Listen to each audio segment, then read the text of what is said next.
Change of scenery this morning. We're at Rowden, or the Science Farm, or Yard 2, whatever you want to call it. Just shutting back all the beefy boys and girls. Come on, on. Somewhere in this group is young Paolo. See if we can find him. Where's Paolo? There he is! Paolo, how you doing, buddy? Lovely. Come on, let me go. Hey, no time for playing games like that, cow. Come on. Now, there's a couple of reasons I'm over here this morning. The first one is, on a Wednesday, Dr. Phil spends his time elsewhere.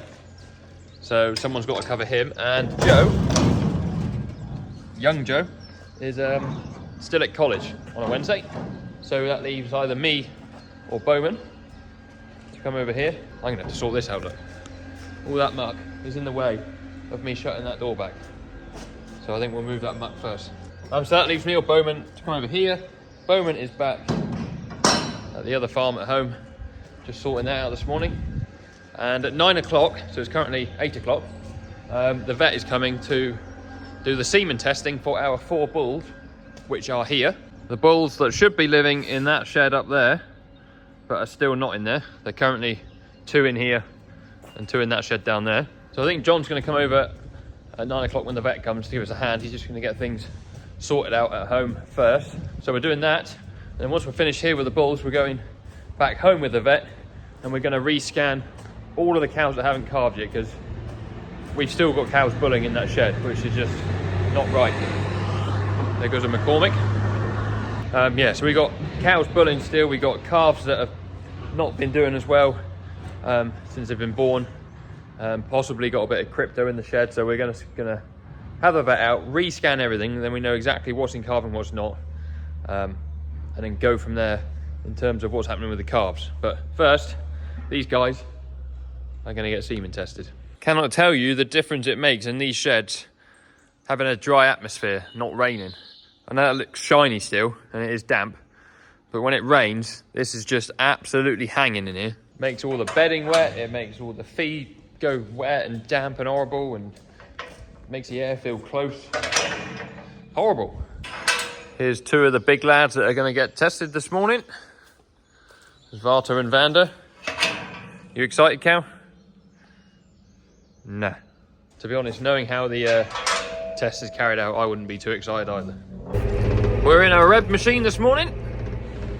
You go and find the yard scrape. There it is, right behind the feed pusher. Feed pusher, yard scrape. Can I do this one-handed? I am some boy. So for those that haven't seen it, this is our yard scrape. It's just a normal 3-point linkage scrape on a headstock, but we've adapted slightly so that we can put it on the front of the loader, which makes life easy.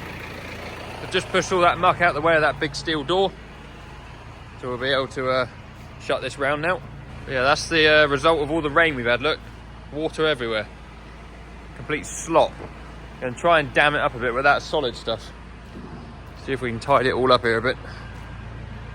You alright there, cows? It would be handy if that was to stay there, really. Might get a bit of string. Ready to start throwing some straw about, so we've just done the knots on that bale. Need to get in this green machine and get it backed out. We got someone coming to look at this wagon at some point. Hulse of Honiton, the guys that sold this to us, rang up and asked if they could come and sort of demo it to somebody because they had somebody interested. She said, yep, that's fine. That's a straw chopper in gear. Probably time this tractor had a wash too. Hanging in dust. Currently 14 kilos in the wagon. Let's see what it's on after we've loaded this bale in. Well, that's loaded anyway. I'm not sure that's all going to stay in there, but if you reckon there was going to be 538 kilos, you'd have been correct. Right, let's go and distribute it. Chopping away. I'm racing against time now because the vet should be here any second. I think whoever baled this bit of straw up was doing a bit of cultivating at the same time because it is full of earth. Look at that. Cows don't seem to mind. Anyway, I've bedded next door that way. I got this shed and that one over there to do. and then I'm ready for the vet. Hopefully Bowman will turn up as well. Right, just getting some cows out. We're going to take some bloods off these heifers that were scanned empty the other day, just to test it for Schmallenberg, to see if that's perhaps why they didn't get in calf. Because if they have been exposed to it and that's why they're empty, then they're worth keeping because they've now got some form of immunity to it.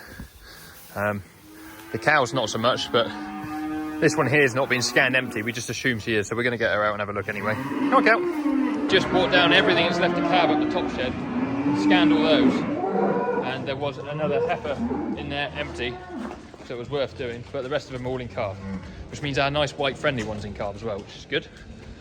I'll let you know how the bull testing went in a minute. Well, calf, you don't belong there, because that is the pen of cows that are still yet to calve. Well done. Home you go. Problem is, I don't know what pen you do belong in. Who's your mother? 460. I think you're right down the end, mate.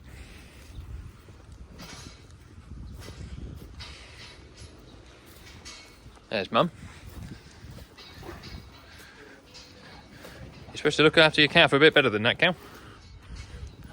Don't jump out the end. Don't jump out the end.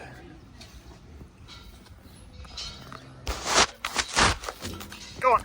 Yes. I don't think I've shown you in the calving shed for a while, so let's have a bit of a catch up. So everything that is on the concrete here is what we took down as scanned. So they are all in calve. There are 3 in here that have calved overnight or yesterday, so that the cows and their calves are in here. There's another one in this pen. I can't remember if that was yesterday or the day before. And then we got the 2 in here. Again, can't remember if that's yesterday or the day before. We've had a bit of a burst of calving again. And then in here we got Colin and Colin's adopted mum. We need to bed you up, make you all a bit cleaner. But Colin is the calf whose mum went down and we couldn't get her back up and sadly had to get rid of her. And then this cow here, her calf actually died after a few days. It got, we think possibly crypto. So we're gonna do something to avoid that happening again. But Colin is hopefully going to take on the role of being her calf. She's quite protective over him, so hopefully that'll work. We're actually going to pick some stuff up from the vets called cryptozane or cryptozine. I can't remember the exact name of it. We used it a couple of years ago. It's very much like Halocure. Some people that keep livestock will be aware of what Halocure is. It's for if you have crypto, is it sporidium or spirosis in your calves? It lives in the environment, so what tends to happen is we'll calve 100 like we have now, and then we get a flare-up of crypto. It lives in the environment, and as you build up more and more dung and everything, you get more and more of a burden. And so the last, whatever we've got left to calve, so 10 or 12 there, plus these couple that are a day old, we're going to start giving them a squirt of this cryptozine or cryptozane orally once a day for 7 days. So that's the plan. And hopefully that should keep on top of it. And then next week, hopefully we'll get some animals out. But yeah, so we're going to have a tagging session. We tag all these, tag that one, get all those tagged up and moved into the middle pen. And then we can let those guys there that are currently shut on the front back in that pen. And then we'll be getting somewhere. So here is the cryptozane. That is what it's called, cryptozane. And I can't find where it says on here now, but on the instructions it said it is for cryptosporidium. So on here we have a little scale, you probably can't see it very well there, but it's set for 40 kilos. And each calf we've got here, so all the new ones are either in this pen or in the individual pens. They need 1 squirt of that a day for 7 days. We'll also have to treat every calf that is born from now on, because once you start treating, you have to treat everything that's new. I was trying to use it just now and I was thinking, why on earth is it not working? Didn't realise there was a little cap on the end of there. So that made me look silly. So what I need to do first is write down all the ear tag numbers of these 4 in here, number 5 and 6 there, and put them on the whiteboard of the date they started having their treatment, and then put their end date, and we'll just squirt them once a day up until then. We didn't have to do this last year, but we did the year before. So when we started seeing a couple of these calves that were sort of 24 hours old and scouring and not doing quite so well as we'd liked, we were pretty confident we knew what it was. So it's a thing that lives in the environment. The only way to get rid of the crypto in this shed would be to set fire to it and burn it down. And we're probably not going to do that this week. So this is our best mate from now to the end of calving. And yeah, we'll get on with it. A couple of other things you need to know about this stuff is you should only ever use it on a full belly of a calf. So if they haven't drunk or you don't think they've drunk, do not give it to them. You've got to give it to them on a full belly, on a calf that's just sucked. And you need to store it out of light. So back in its box it came in, on that shelf, out of direct sunlight, should be absolutely fine. Now these cows over here are making a racket. That either means they've run out of food, or there's a calf messing about in the trough and they've run out of food, so I need to feed them. I'm going to go over to Rowden quickly and push in over there, and then we'll come back and do that last thing. People have been asking as well about the bull shed. I will take you to the bull shed whilst we're over at Rowden. All the ones that are due to calve are now sat back down on their bedding, including our nice little white heifer. Can't wait for her to calve. That's going to be good. Right, here we are at the infamous bull shed. So this is our new site. There is Rowden over there, just on the other side of the road. If I take you in here, I can show you why we are currently not using the shed. So the first issue is we've got too many gates. Not a problem many people have, but if you think this is going to be the scrape passage, so you come in here and shut the bulls back on a day you want to clean them out. So you would shut this gate back to there, to that post, and then what you want to do is be able to shut the next gate back to that post. Well, the problem we have is that there's two gates here. So what we'll have to do is bring this gate around this way to then be able to take that gate that way. There is no need to have this extra gate. So there are 1, 2, 3, 4 gates that need taken away there. The next issue, and I'm gonna have to get on my knees to show you this one, is, I don't know how well it shows up, but the gap between the bottom of that gate and the floor is about 1.5 of my fists. So we'll bed this up for the first time, and then we won't be able to move these gates because they'll be too deep with straw. So these gates all need hanging up. Now the reason that they're hanging at the height they are now, the builder said, is because they didn't want the bulls to be able to get underneath and fight. Well, the bulls live next door to each other down there at the moment, with gates that are hung probably a foot off the floor, for the exact reason that you can swing the gates around if you need to. So they need to go up the post, probably so that the top of the gate is about here somewhere, before we even entertain putting cattle in there, because it'll be an absolute pain in the backside if you've got a bull in here and it's bedded up to the point where you cannot swing those gates. The whole idea of these is that they are there to drive the cattle either backwards or forwards, depending on what you want to do. The other issue is that gate is currently hung the wrong way round.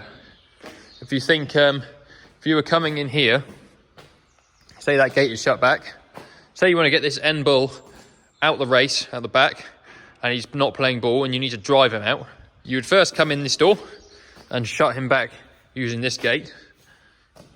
You then want this gate to be hung the other way round so that you can unpin it here and drive that bull out and round to the back door there.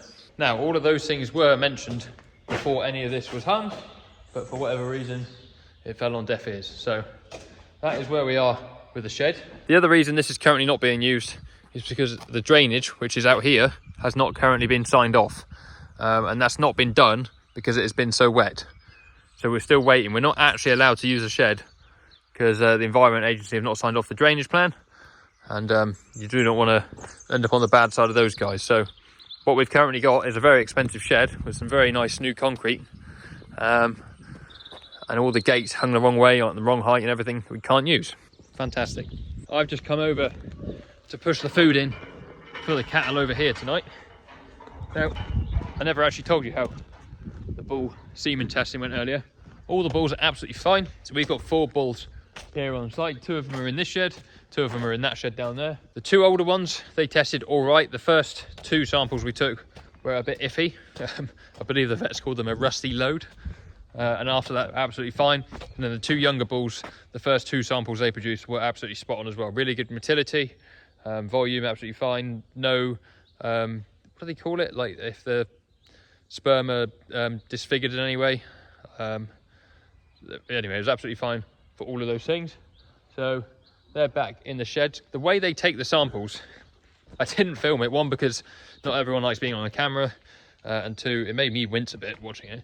is they put a probe in the backside of the bull, which I'll put a picture of on the screen, and attach it to a thing that makes it sort of pulse and vibrate, and that, you know, that is enough to get the bull going, and then produce a sperm sample, which they then collect in a little cup underneath the bull in the crush, and then put that under